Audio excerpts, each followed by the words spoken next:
आज हम देखेंगे हमारे पास एक स्ट्रक्चर्स है। अब इसका नामकरण कैसे होगा, यानी कि आईयूपीएसी नामकरण। सबसे पहले हम इसका नंबरिंग करेंगे। नंबरिंग हम कहाँ से स्टार्ट करेंगे? डबल बॉन्ड आपका नियरेस्ट, जहाँ से ब्रांच से नियरेस्ट डबल बॉन्ड आपका जहाँ पर है, नंबरिंग आप वहीं से स्टार्ट करोगे। दैट इज जो हमारे पास साइक्लिक स्ट्रक्चर्स है। ये जो साइक्लिक स्ट्रक्चर्स है, साइक्लिक स्ट्रक्चर सभी को दिख रहा है? दिस वन इस टाइप में है साइक्लिक स्ट्रक्चर, है ना। अब देखिए, यहाँ से भी ब्रांच है और यहाँ से भी ब्रांच है। एक ब्रांच आपका क्लोरीन है, दूसरी ब्रांच आपका क्या है? ब्रोमीन है। बट यहाँ पे आपका क्या है? डबल बॉन्ड है। अब देखेंगे आप नंबरिंग कहाँ से स्टार्ट करोगे? दिस वाले कार्बन से। ओके, दिस वाले कार्बन से आप क्या स्टार्ट करोगे? नंबरिंग। तो ये हुआ आपका 1, ये हुआ 2, this one carbon number 3, this one carbon number 4, and इसके बाद वाला आपका हो जाएगा carbon number 5, and this one carbon number 6। यानी कि इसमें दो ब्रांच है। आपका कार्बन नंबर 1 से क्लोरीन है और कार्बन नंबर 3 से ब्रोमीन है, और डबल बॉन्ड है आपका किसमें? कार्बन नंबर 1 में।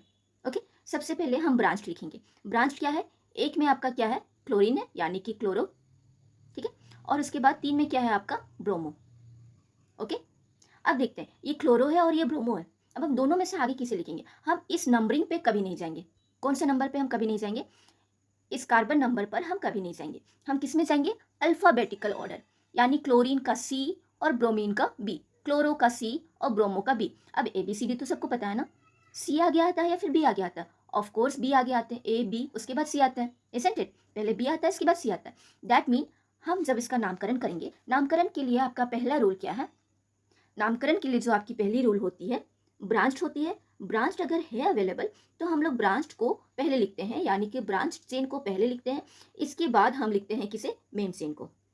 ओके, पहले हम किसे लिखते हैं? ब्रांच चेन को, इसके बाद मेन चेन को। ओके, ब्रांच चेन में हम क्या है? Three three bromo and 1 chloro, यही है ना। तो हम क्या लिखेंगे इसमें? 3 ब्रोमो एंड 1 क्लोरो।